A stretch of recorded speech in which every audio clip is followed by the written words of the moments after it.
ನಮಸ್ಕಾರ. ನಾನು KS ನಾಗರಾಜ್, ಅಂಕಣಕಾರರು ಹಾಗೂ ಬರಹಗಾರ.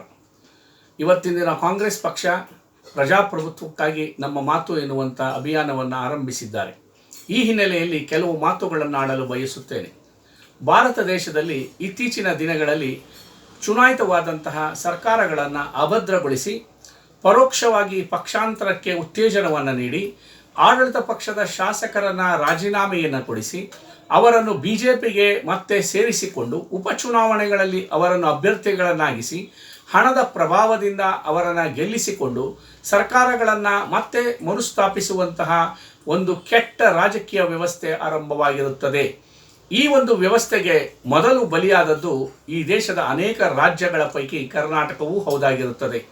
ಕಳೆದ 1 ವರ್ಷದ ಅವಧಿಯಲ್ಲಿ 17 ಜನ ಶಾಸಕರು ರಾತ್ರೋರಾತ್ರಿ ರಾಜೀನಾಮೆಯನ್ನು ನೀಡಿದಂತಹ ಸಂದರ್ಭದಲ್ಲಿ ನಮ್ಮ ರಾಜ್ಯದ ಸಭಾಧ್ಯಕ್ಷರು ಅನೇಕ ಕಾನೂನುಗಳನ್ನು ಬಲ್ಲವರಾಗಿದ್ದು ಸ್ಪಷ್ಟವಾದಂಥ ಆದೇಶವನ್ನು ನೀಡಿ ಅವರ ಎಲ್ಲ ಶಾಸಕರ ಸದಸ್ಯತ್ವವನ್ನು ಅನರ್ಹಗೊಳಿಸಿದಂತಹ ಸಂದರ್ಭದಲ್ಲಿ ಭಾರತ ದೇಶದ ಸರ್ವೋಚ್ಚ ನ್ಯಾಯಾಲಯ ಈ ಒಂದು ಪ್ರಕರಣವನ್ನು ಅನೇಕ ದಿನಗಳ ಕಾಲ ವಿಚಾರಣೆಯನ್ನು ನಡೆಸಿ ಅಂತಿಮವಾಗಿ ಯಾವುದೇ ರೀತಿಯ ಸ್ಪಷ್ಟವಾದಂತಹ ಆದೇಶವನ್ನು ನೀಡದೆ ಅಡ್ಡಗೋಡೆಯ ಮೇಲೆ ದೀಪವನ್ನಿಟ್ಟ ರೀತಿಯಲ್ಲಿ ತೀರ್ಪುಗಳನ್ನು ನೀಡಿದ ಕಾರಣದಿಂದಾಗಿ ಈ ಒಂದು ಪರೋಕ್ಷವಾದಂತಹ ಪ್ರಜಾಪ್ರಭುತ್ವದಲ್ಲಿನ ಪಕ್ಷಾಂತರ ಪರ್ವಕ್ಕೆ ಅನುಕೂಲವಾಯಿತು. ಬಹುಶಃ ನಮ್ಮ ದೇಶದ ಸಂವಿಧಾನದ ಉಳಿವಿಗಾಗಿ ಸರ್ವೋಚ್ಚ ನ್ಯಾಯಾಲಯದ ನ್ಯಾಯಾಧೀಶರುಗಳು ಸ್ಪಷ್ಟವಾದಂಥ ಆದೇಶಗಳನ್ನು ನೀಡಿದ್ದರೆ ಬಹುಶಃ ಮಧ್ಯಪ್ರದೇಶದ ಸರ್ಕಾರವೂ ಪತನವಾಗುತ್ತಿರಲಿಲ್ಲ. ಈಗ ರಾಜಸ್ಥಾನದ ಸರ್ಕಾರವು ಇಂತಹ ಪರಿಸ್ಥಿತಿಗೆ ಬರುತ್ತಿರಲಿಲ್ಲ. ಆಪರೇಷನ್ ಕಮಲ ಎನ್ನುವಂತಹ ಒಂದು ಕೆಟ್ಟ ರೋಗ ಕರ್ನಾಟಕ ರಾಜ್ಯದಲ್ಲಿ 2008ರಲ್ಲಿ ಆರಂಭವಾಯಿತು.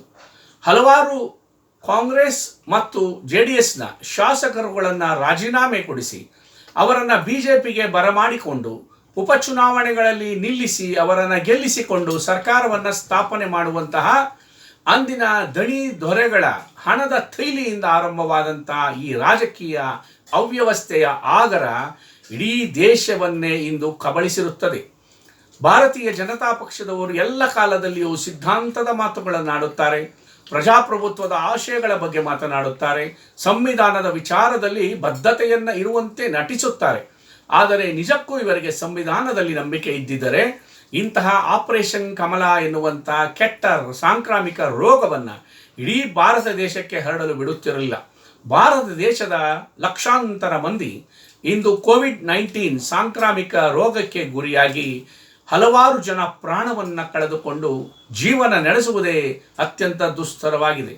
ಇಂತಹ ಸಂದರ್ಭದಲ್ಲಿಯೂ ಸಹ ಭಾರತೀಯ ಜನತಾ ಪಕ್ಷದವರಿಗೆ ಮಧ್ಯಪ್ರದೇಶದ ಸರ್ಕಾರ, ರಾಜಸ್ಥಾನದ ಸರ್ಕಾರ, ಮುಂದೆ ಮಹಾರಾಷ್ಟ್ರದ ಸರ್ಕಾರ, ಪಂಜಾಬಿನ ಸರ್ಕಾರಗಳನ್ನು ಉರುಳಿಸಿ ತಮ್ಮ ಪಕ್ಷದವನ್ನು ಅಧಿಕಾರಕ್ಕೆ ತರುವುದೇ ದೊಡ್ಡ ಉದ್ದೇಶವಾಗಿರುತ್ತದೆ.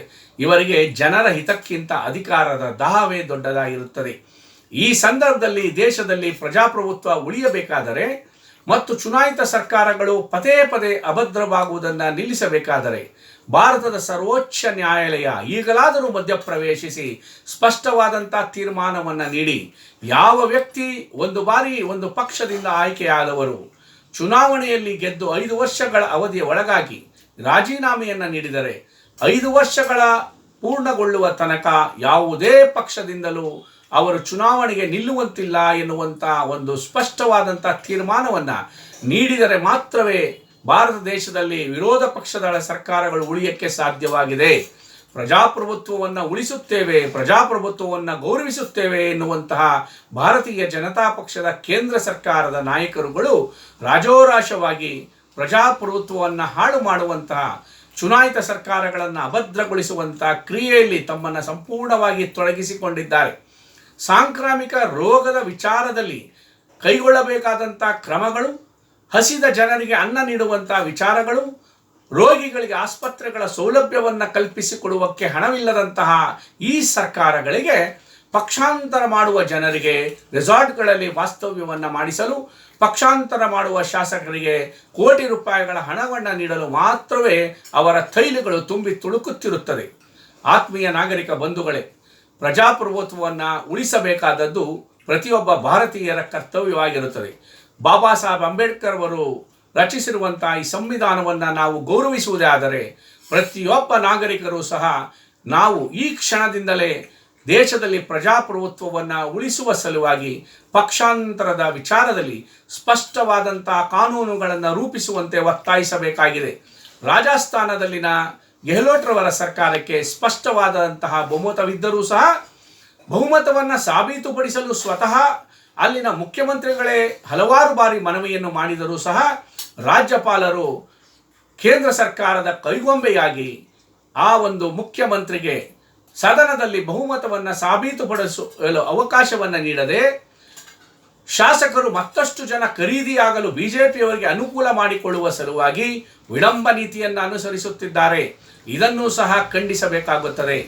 ಒಂದು ಪಕ್ಷ ಕೇಂದ್ರದಲ್ಲಿ ಅಧಿಕಾರವಿದೆ, ನನಗೆ ಅತಿ ಹೆಚ್ಚಿನ ಬಹುಮತವಿದೆ, ತನ್ನ ಕೈಲಿ ಶ್ರೀಮಂತರ ಹಣದ ಥೈಲಿಗಳಿದೆ, ನಾನು ಶ್ರೀಮಂತರ ಪರವಾಗಿ ನೀತಿಗಳನ್ನು ರೂಪಿಸುತ್ತಿರುವುದರಿಂದ ದೇಶದ ಅಂಬಾನಿಯಂಥ ಮಹಾನ್ ಶ್ರೀಮಂತರು ನನಗೆ ಸಹಾಯವನ್ನು ಮಾಡುತ್ತಾರೆ ಎನ್ನುವಂಥ ಅಹಂಕಾರದಿಂದ ಕೇಂದ್ರದ ಬಿಜೆಪಿ ಸರ್ಕಾರ ತಾನು ಮಾಡಿದ್ದೇ ಸರಿ ಎನ್ನುವ ರೀತಿಯಲ್ಲಿ ಸರ್ವಾಧಿಕಾರಿಯಂತೆ ವರ್ತಿಸುತ್ತಿದೆ.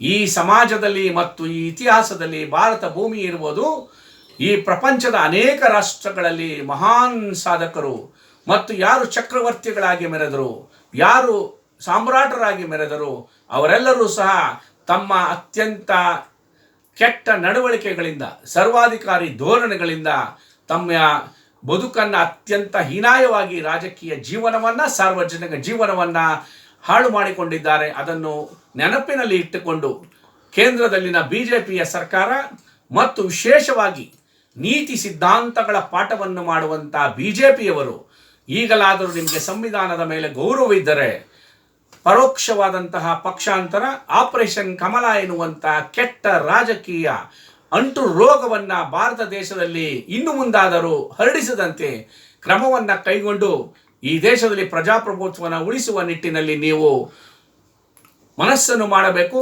ತಾವೇನಾದರೂ ನಿಮ್ಮ ವರ್ತನೆಯನ್ನು ಹೀಗೇ ಮುಂದುವರಿಸಿದರೆ ಭಾರತ ದೇಶದಲ್ಲಿ ಮತ್ತೊಮ್ಮೆ ಪ್ರಜಾಪ್ರಭುತ್ವವನ್ನು ಉಳಿಸುವ ಸಲುವಾಗಿ ಜನಾಂದೋಲನವನ್ನು ಆಗುವುದರಲ್ಲಿ ಯಾವುದೇ ರೀತಿಯ ಸಂಶಯವಿಲ್ಲ. ಇನ್ನೆಷ್ಟು ಸರ್ಕಾರಗಳನ್ನು ಉಳಿಸಬೇಕೆಂಬ ಆಸೆ ಇದೆಯೋ ಅದನ್ನು ತೀರಿಸಿಕೊಳ್ಳಿ. ಒಟ್ಟಿನಲ್ಲಿ ನಿಮ್ಮ ಅಧಿಕಾರದ ದಾಹಕ್ಕಾಗಿ ಎಂತಹ ಹೀನ ಕೃತ್ಯಕ್ಕೂ ತಾವು ಇಳಿಯುವುದಕ್ಕೆ ಸರಿ ಇರುತ್ತೀರಾ ಎಂಬುದನ್ನು ತೋರಿಸಿಕೊಟ್ಟಿದ್ದೀರಾ. ನಿಮ್ಮ ಎಲ್ಲ ವರ್ತನೆಗಳಿಗೆ ಧಿಕ್ಕಾರವಿರಲಿ. ರಾಜಸ್ಥಾನದಲ್ಲಿ ರಾಜ್ಯಪಾಲರು ಕೂಡಲೇ ಗೆಹ್ಲೋಟ್ರವರಿಗೆ ಬಹುಮತವನ್ನು ಸಾಬೀತುಪಡಿಸಲು ಅವಕಾಶವನ್ನು ನೀಡಬೇಕು.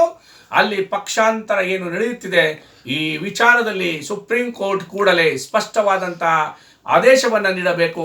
ಪಕ್ಷಾಂತರ ಮಾಡುವಂತಹ ಜನರನ್ನು 5 ವರ್ಷಗಳ ಕಾಲ ಚುನಾವಣೆಗೆ ನಿಲ್ಲದ ರೀತಿಯಲ್ಲಿ ಅನರ್ಹಗೊಳಿಸುವಂಥ ಕರ್ನಾಟಕದ ಸಭಾಧ್ಯಕ್ಷರ ಆದೇಶವನ್ನು ಎತ್ತಿ ಹಿಡಿಯುವಂಥ ತೀರ್ಪು ಹೊರಬರಬೇಕೆಂದು ನಿಮ್ಮಲ್ಲಿ ಒತ್ತಾಯಿಸುತ್ತೇವೆ.